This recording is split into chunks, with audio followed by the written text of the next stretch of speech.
qui a eu ses origines en Suisse centrale. On trouve des premières traces dès le XVIe, XVIIe siècle. Dans notre groupe, on est 11 au complet, donc là il en manque quelques-uns. On a la chance d'avoir deux constructeurs, fabricants de corps des Alpes. C'est Jean-Noël et Romain. Donc Jean-Noël, un grand passionné de tout ce qui est exceptionnel, puisque grand mécanicien, il fabrique des couteaux. Il s'est mis à fabriquer des corps des Alpes il y a à peu près une vingtaine d'années. Et l'âge avançant, il a transmis son savoir-faire à Romain. Donc ici, à gauche du podium, vous avez une petite exposition sur la fabrication du corps des Alpes. Comment on fabrique un corps des Alpes. Donc si vous êtes intéressé, si vous voulez des renseignements, ils se feront un grand plaisir de répondre à vos questions. On va continuer avec une pièce traditionnelle suisse, très lente, très calme. Le corps des Alpes, c'est un instrument qui est fait pour se détendre. C'est un anti-stress. Voilà, donc ça s'appelle Heilig.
Donc le corps servait à l'origine pour transmettre des messages d'un flanc de vallée à l'autre.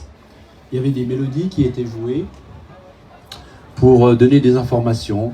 S'il y avait une vache qui était malade à l'alpage, si on allait descendre au marché de la ville le samedi. Voilà, donc il y avait des... C'était un peu l'ancêtre du téléphone portable.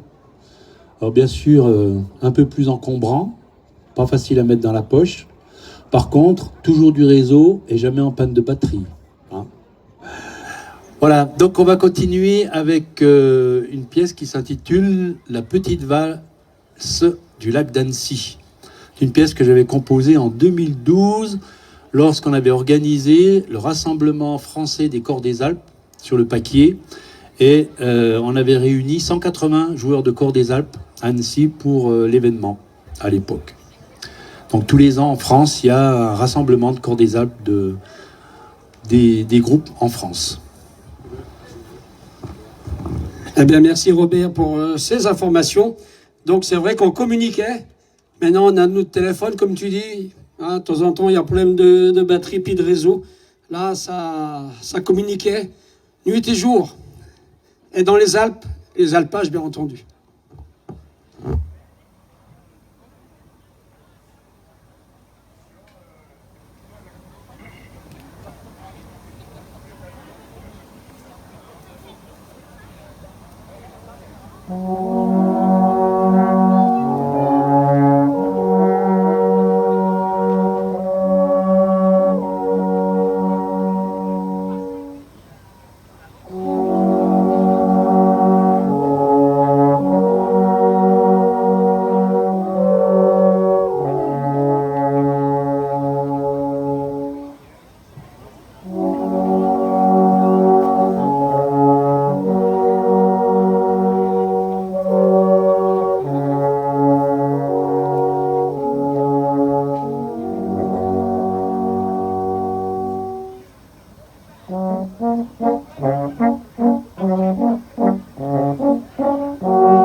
On peut applaudir bien fort.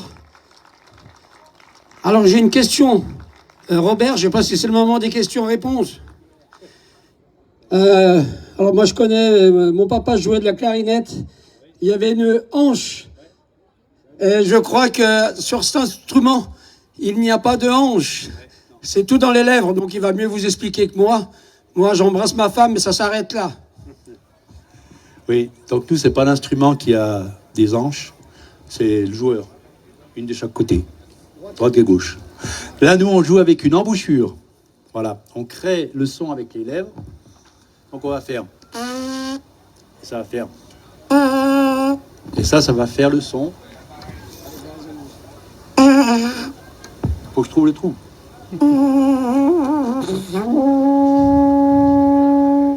Le Le corps, il sert uniquement à amplifier ce que nous, on fait avec les lèvres. Et pour changer les notes, eh bien, on va pincer les lèvres davantage pour monter, on va les relâcher pour descendre, souffler plus rapidement pour monter, souffler plus lentement pour descendre dans le grave. C'est un instrument naturel, il n'y a pas de trou, il n'y a pas de clé, il n'y a pas de piston. Donc on a uniquement 14 notes naturelles à jouer sur 3 octaves, donc c'est très peu. Et donc on va changer les notes eh bien, juste par le positionnement des lèvres.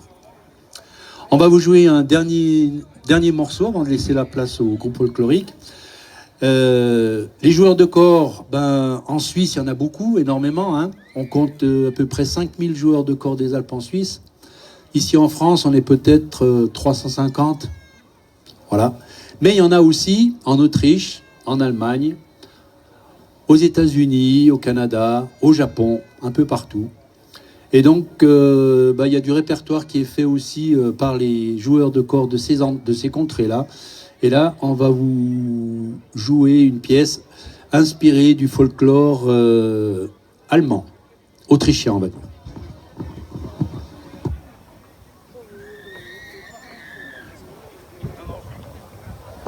Donc, merci Robert. Donc, je pense comme toutes les associations, vous cherchez des bénévoles, des musiciens.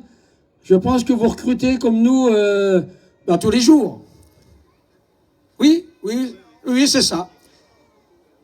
Donc, dès qu'on sait lire le solfège, je pense qu'on peut adhérer. Nicole, on y va après? Jouer.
On se retrouve tout à l'heure vers 19h pour un deuxième passage. Merci.